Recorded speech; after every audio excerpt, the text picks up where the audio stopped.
একটা মাসালা বলবো। মানুষ যখন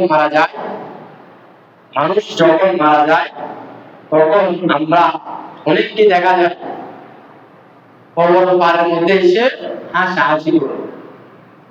একটি জায়গার মধ্যে হাসাহাসি করা হারাম, তার মধ্যে একটা হলো কবরের পাড়। ওই মানুষ মরিয়তকে যখন দাফন করে দেওয়া খুব শুয়াইয়ে দেওয়া খুব আল্লাহর রাসূল সাল্লাল্লাহু আলাইহি ওয়াসাল্লাম ইরশাদ করেছেন, সেই সময় যদি তোমরা একটা ফরজ মাসালা পড়ো, ফরজ মাসালা যেমন ওযু ফরজ কয়টি? 4টি। এইটা আপনি কবরের পাড়ের মধ্যে গিয়ে বলবেন, আর কয়েকজন যারা থাকবে এরা উত্তর দেবে বা আপনি বলে দেবেন।